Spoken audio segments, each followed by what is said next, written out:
Welcome back to the fourth and final game in the Clever series, Clever Forever. Now today I'm going to show you guys how to play Clever Forever, and we're going to start with giving just a very brief overview of how to take a turn and how the gameplay flows. But again, if you need a more in-depth review on how to play the game, you can certainly reference back to my first video. That's pretty clever. Today, we're going to mostly be focusing on the score sheet and the different areas within the score sheet, which is really the main differences between the Clever games. So let's jump on in and learn how to play Clever Forever. As with all of the games in the Clever series, there's virtually no setup. Everyone needs a score sheet, something to write with, the dice, and the silver platter. In the previous games, they gave us markers to use on the score sheets. However, in this game, they gave us one pencil and it does not have an eraser. So I would highly suggest using something else to play this game, such as pencils with erasers or erasable pens. That way, if you make a mistake, you can erase it and fix it.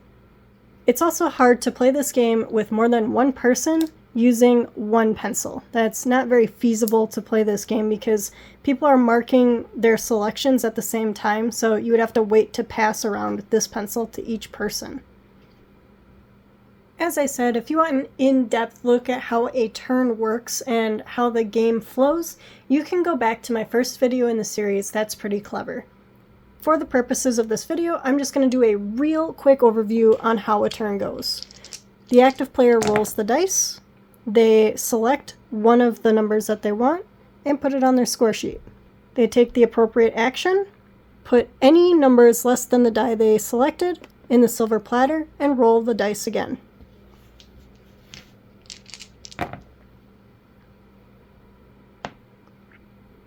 Same thing, they select a die to use. Any dice that are less than that die go in the silver platter, and you re-roll for your last die.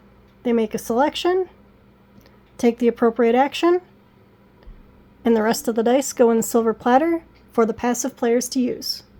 Once all players are done with their actions, the dice are given to the next player, who becomes the active player.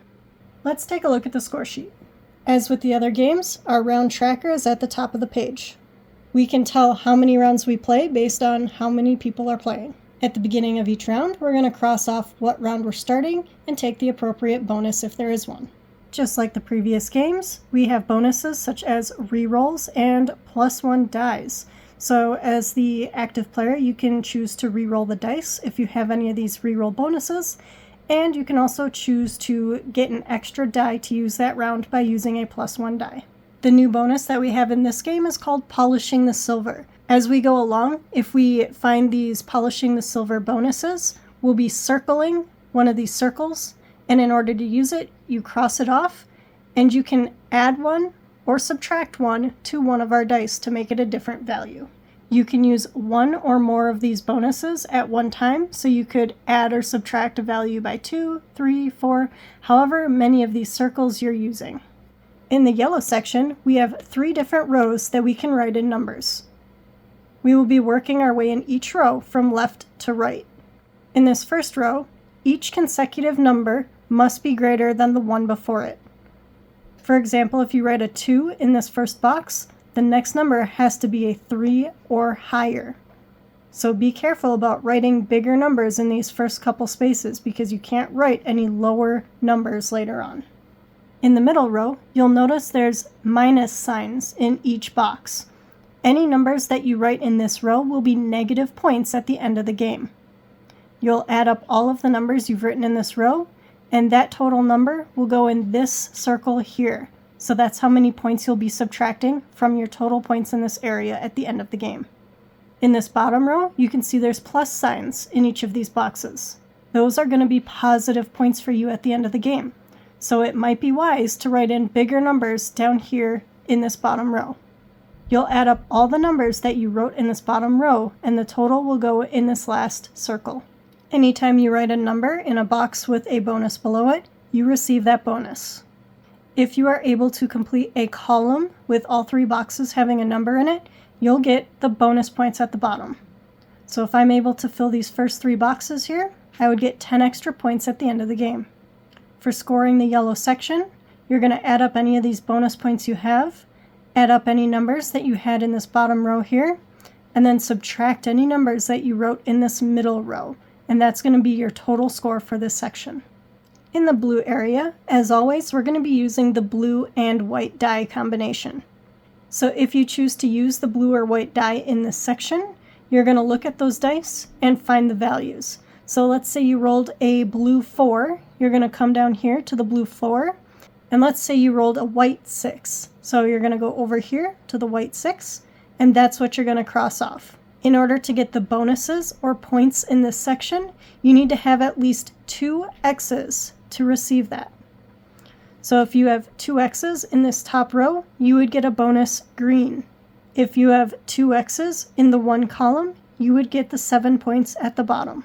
You'll also notice that there's a bonus 6 points in this diagonal and a bonus reroll for this diagonal. So if you have 2 X's within the diagonals, you would get those bonuses. For endgame scoring, you just add up any of these points that you received at the bottom. This gray section is a very unique section.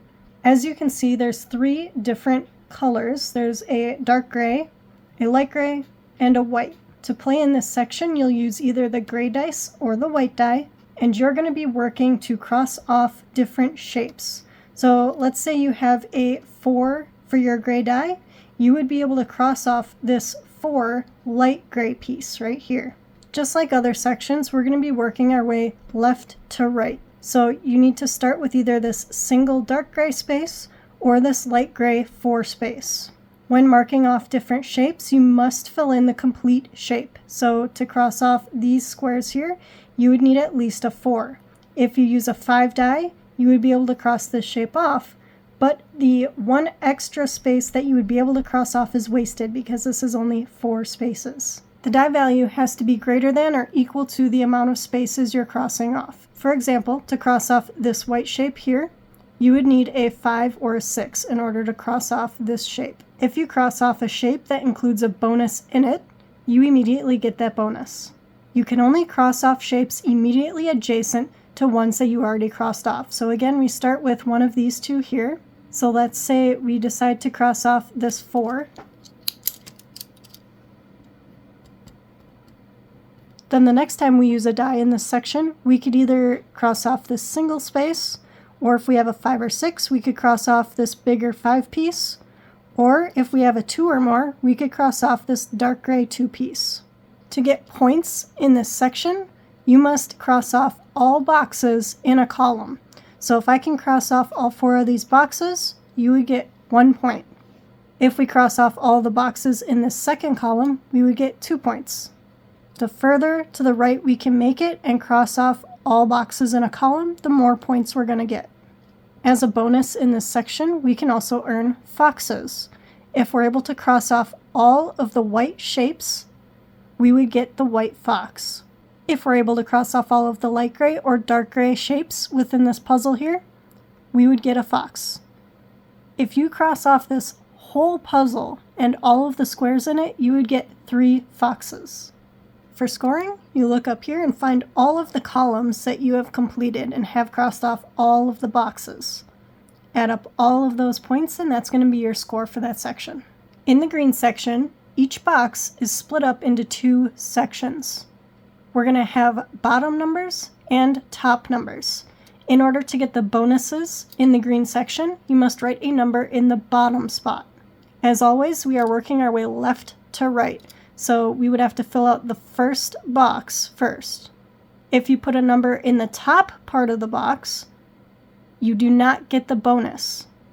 However, once you fill a box with a bottom number and top number, you add those 2 numbers together and that is going to be the number you write in this star. The total of the numbers that you have written in these green stars up here is going to be your points for this section at the end of the game. When you use the green die or the white die for this section, you can choose to put it as a bottom number or a top number. But again, you are working your way left to right.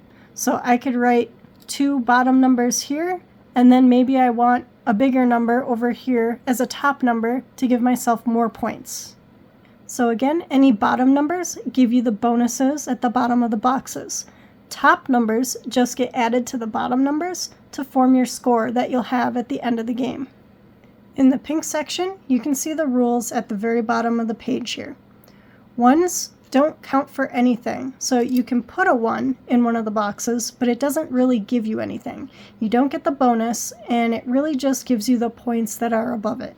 If you put a 2 in a box, you would get 2 bonus points, and you would circle it. Circling the 2 is just a reminder for you at the end of the game that you get those 2 extra bonus points.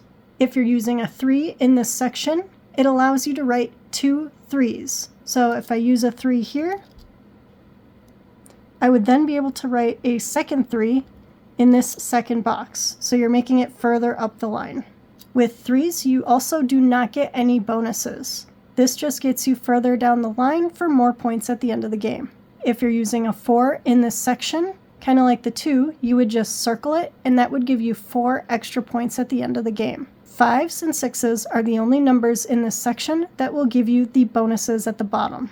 If you put a 5 in one of the boxes, you would get that bonus. If you use a 6 in this section, you not only get the bonus, but you would circle it and you get 3 extra points for the end of the game. So again, to get the bonuses in this section, you would need either a 5 or a 6 in the box. And for scoring, you get however many points as far along this track as you can get, with an addition for any 2s or 4s or 6s that you might have had in these boxes. Once you've finished your game, you just flip your sheet over and count up your scores. Again, you count the total points for each section, find out how many foxes you gained throughout the game, and multiply the number of foxes by the lowest total score in your colored areas. So for this game, it was 21. So I had 4 foxes times 21, and that's 84 extra points. Add all of that together, and that is your total score for the game. Again, on the back of the rule book, we have rules for solo play, so you can always play by yourself if you want to. I do play this game a lot solo, and it is just as fun as playing with other players. You can also see a chart here with scores on it, so you can kind of see how you're doing compared to these scores along here. So that is how you play our final game in the Clever series, Clever Forever. Now I will be doing a review of the entire Clever series and things that I don't like or things that I love about this series, which game is my favorite, which is my least favorite, and just give an overall review of the different games in the Clever series. And of course, if they ever come out with more games in the future, I will definitely do a how to play of any Clever games that they bring out and give a review of those games as well. I love this series, and I hope these videos have given you a push to check them out for yourselves. If you guys enjoyed this video, don't forget to give it a thumbs up and subscribe to the Adventure Squad down below, and make sure you catch my next video where I give a review of the overall Clever series. Thank you guys so much for watching, and until next time, get your game on.